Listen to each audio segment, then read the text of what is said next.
Bueno, ahí retomamos un ratito más. Eh, Les decía, bueno, esto de las actividades comunitarias a veces eh, se presenta como algo bastante piola. A mí personalmente me parece interesante, sobre todo esta cuestión de que podamos conversar y reflexionar con la totalidad del grupo sobre este tipo de cosas, ¿no? Como mientras una parte por ahí está jugando un truco, hay una parte que está picando cebolla o está pelando papas, y bueno, y un poco así es la vida, ¿viste? Unos estudiamos para educar, otros estudian para aplicar la vacuna del COVID y otros están sacando petróleo de los pozos para que anden los camiones para llevar la vacuna de un lado al otro. Es como, viste, es un poco como se maneja el sistema, la sociedad, nos permite también sacar conclusiones, llevar adelante reflexiones, hasta incluso se puede utilizar también como disparador dentro del campamento en los términos de, bueno, miren, este grupo estando acá tiene necesidades, o sea, el baño hay que limpiarlo. La función integradora, ¿no? del docente que Sí, identifica todas las partes, me parece en que base a lo sí. que dijiste recién, sin irme por las ramas. Es que en realidad es eso. Yo creo que un poco también el campamento debería ser eso, ¿viste? Como una pequeña réplica de lo que significa vivir en sociedad, ¿no? Como una miniatura, una muestra gratis de los roles con las obligaciones y los derechos y las responsabilidades y el lograr acuerdos y pautas de convivencia y ese tipo de cosas. El campamento nos da esa posibilidad y es interesante. Bueno, continuamos con la próxima categoría. Ah, no, les estaba por contar, me quedé ahí medio tildado un cachito. A mí alguna vez me ha pasado, en alguna reunión de padres, donde uno en las reuniones de padres trata de ser muy abarcativo, muy específico. Sobre todo, a mí me pasó que yo cambié mucho mi forma de llevar adelante las reuniones de padres y de considerar las preguntas que me hacen a veces los padres desde el momento en que fui papá. Hasta el momento de ser padre, yo por ahí iba a las reuniones de padres y decía, mirá la pregunta boluda que me hace esta persona que está acá, yo no lo puedo creer. Me pregunta si los ravioles son de espinaca o de... Y, viste, obviamente nunca ni se me cruzó por la cabeza hacer sentir a esa persona que su pregunta era una boludez, pero en mi cabeza medio que quedaba ahí dando vuelta como diciendo, ojalá que esto nunca me pase. Y después, el día que algunas de mis hijas se fueron de campamento con la escuela y me tocó estar en la vereda de la escuela, bracitos cruzados, viendo cómo se subían a un bondi, y me sentí un pollito mojado lleno de miedo, pensando que iba a tener frío toda la noche y esas cosas, empecé un poco a entender eh, y hasta incluso cambié un poco el criterio con el cual uno elige los menúes de los campamentos, ¿viste? Como ese tipo de cosas. Pero bueno, me han preguntado, por ejemplo, en una reunión de padres, si yo pago el campamento para que mi hijo vaya a lavar los platos. Yo no pago el campamento para que mi hijo vaya a lavar los platos o que vaya a limpiar el baño. No, no, claro, en realidad es cierto. Tampoco pagás la cuota de la escuela para que la maestra lo ponga en penitencia, si vamos al caso, ¿no? Entonces, o para que en vez de estar en clase esté en la dirección hablando con la directora. Uno apuesta en la medida en que adhiere con la cuota o con la inscripción y matriculación de su hijo, en el caso de la escuela privada, después hay escuelas que, las escuelas públicas también, ¿no? Pero quiero decir, uno adhiere a un proyecto. Y en el momento de adherir a un proyecto, está otorgándole a esa entidad la responsabilidad de la educación de su hijo o de su hija. En un proyecto educativo hay una serie de variables que están fundamentadas en la educación y este proyecto se sostiene con actividades como estas. Pero nosotros no es que vamos a utilizar a tu hijo de mano de obra para cocinar. Nosotros creemos que por llevar adelante este tipo de actividades, bueno, tu hijo o tu hija van a tener un aprendizaje o una experiencia que hace un poquito más completa su educación. Pero de ninguna manera estamos haciendo como mano de obra barata o explotación infantil. Eso tiene que quedar claro y yo muchas veces lo recalco en las reuniones porque siempre tengo presente esa anécdota que alguna vez me pasó. Bien, continuamos. A ver si me deja. Ahí está. Bien, tenemos las actividades estético-expresivas. Las actividades estético-expresivas son actividades que, bueno, vamos a leer qué es lo que dice acá y después les cuento con algún ejemplo para que quede un poquito mejor. Dice, utilizando elementos del medio natural, se ponen de manifiesto habilidades que provienen de las artes plásticas, en la elaboración de una artesanía. Por ejemplo, modelado, tallado, elaboración de mandalas, tintura, etc. Con el fin de tomar contacto desde otras perspectivas y darle vía libre a otros modos de expresión. Las actividades estético-expresivas, dicho de otra manera, son habilidades que tienen que ver con el fabricar una artesanía. Acá es donde empezamos a encontrar, dentro de estas categorías, dentro de estas actividades, algunas cosas que por ahí exceden a la educación física. O sea, si nosotros vamos a enseñar a tallar o a hacer un mandala o a hacer un atrapasueños, y bueno, por ahí no es tanto de educación física. Y es cierto, nosotros no tenemos esa formación. Lo que ocurre con estas actividades es un espectro de cosas, una serie de posibilidades que nos dan y que vamos a ver que también tienen un beneficio en el desarrollo del campamento y dentro de los márgenes del proyecto educativo. Primero lo que nosotros decimos es, bueno, se construye algo por medio de una habilidad, de una artesanía, se construye algo que a mí me permite llevarme del campamento un souvenir. Entonces, por ejemplo, hacemos una caminata por la costa del lago y recolectamos semillas que se pueden perforar y con eso las enhebramos y hacemos un collar o ese tipo de cosas. Y es una posibilidad y está bien. Y tenemos un souvenir del campamento. También puede ocurrir que nosotros digamos, bueno, el hecho de estar, ¿viste cuando te copás con algo, hacer una manualidad o algo, y de repente es como que el tiempo se te vuela y entras en una parte medio como en una dimensión desconocida?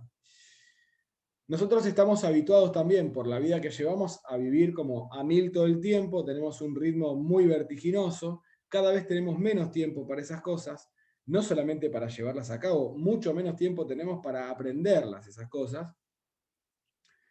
Y si nosotros tenemos la posibilidad de construir a partir de este tipo de actividades un momento de tranquilidad y elegimos un lugar donde no nos interfiera nada, donde haya un silencio o una musiquita tranquila, y explicamos esto y les damos los materiales necesarios y logramos que nuestro grupo conecte con eso que estamos haciendo, o con eso que nosotros queremos que el grupo haga, ocurre algo que es como una bajada de 1000 cambios a un estado de tranquilidad que está buenísimo. A veces con este tipo de cosas pasa que si uno trata de explicarlas a alguien que no lo hizo nunca, el ponerte a hacer una trencita o el ponerte a hacer un dibujito, pero colgarte un rato largo haciéndolo. Cuando uno trata de explicar lo que sucede, por ahí es un poco difícil cuando la otra persona no lo hizo nunca o no lo experimentó.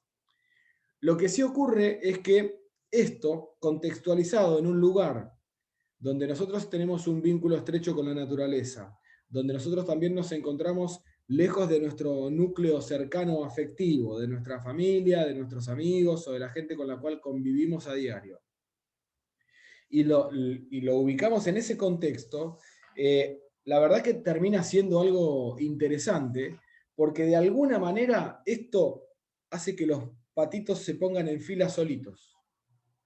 Como esas actividades que decís, la verdad que esos días que saliste a caminar y cuando volviste dijiste, la verdad que necesitaba esto.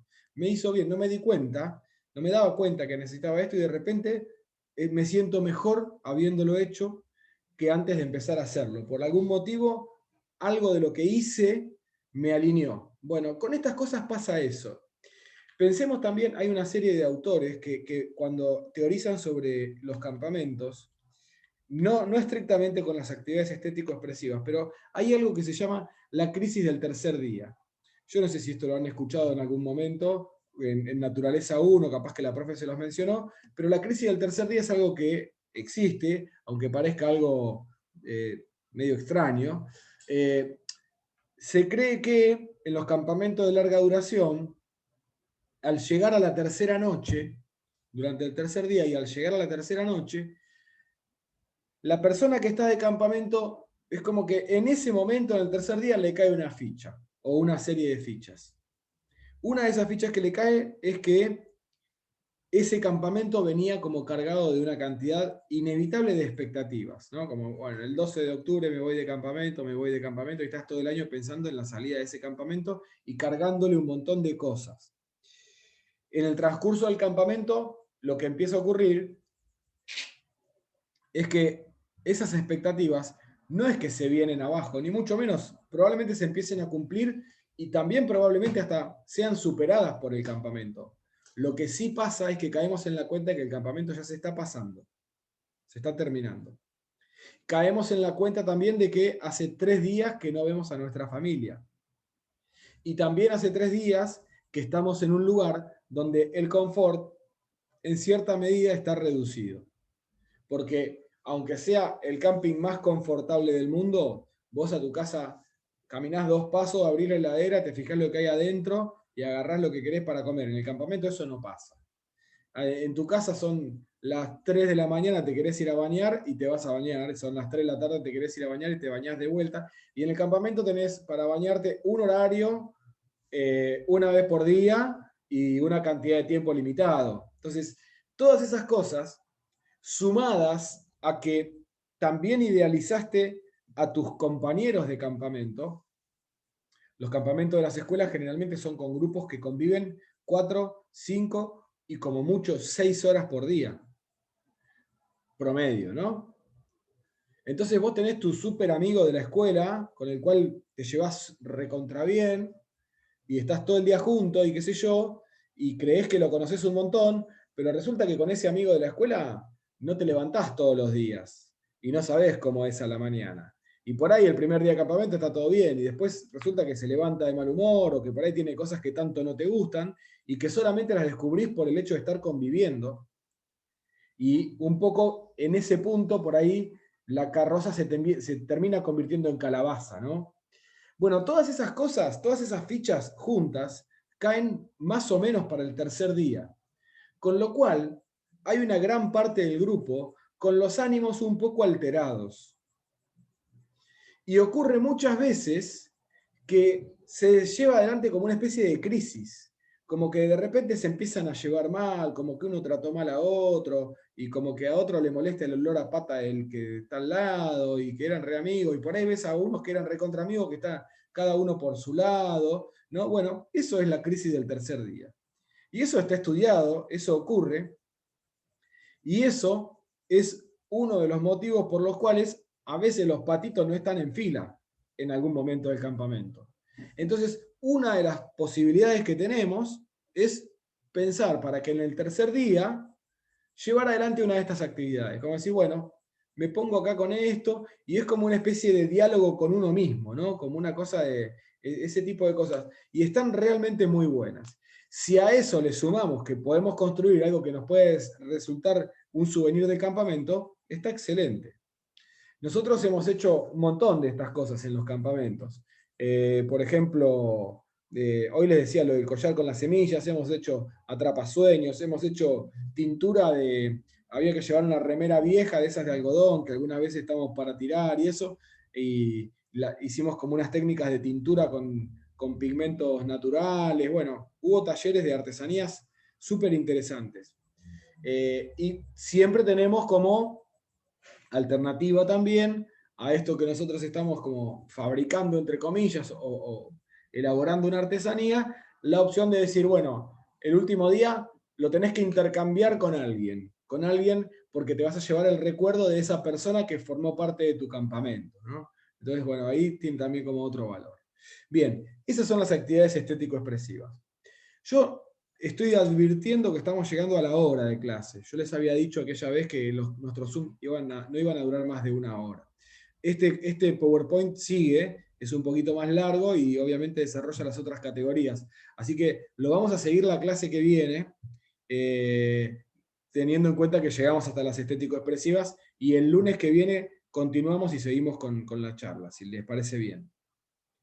Quiero, antes de despedirnos, me gustaría que me digan si vamos bien, si tienen las cosas claras, si quieren preguntar algo. Oye, profe, por lo menos yo. Bueno, gracias, Emanuel, perfecto. Ya sabés lo que pienso, profe. Bueno, perfecto. Excelente. Bueno, Profe, muchas gracias. una Sí, consulta. Igual te voy a decime. escribir aparte, así no jodo acá a los compañeros. Habías comentado, si no me acuerdo mal, que aquel que tenga interés de una actividad, de sumarse, algo así, dijiste, ¿te acordás? Sí, Que le interese, bueno, a mí me interesa, quiero escribirte por algún lado, bueno, para el dale, momento que sea, para el año que sea, quedar dale. ahí en contacto. Te voy a Sí, por escribir. supuesto. Dale, escribime, Gracias. te cuento dónde podemos compartir cosas. Dale. Dale, gracias, profe. Un Sí, abrazo, chicos. gracias a ustedes. Abrazo y nos veremos el lunes. Abrazo grande, profe. Nos vemos el Que anden lunes. bien. Adiós. Hasta luego. Abrazo. Chau, chau. Profe, nos vemos. Chau.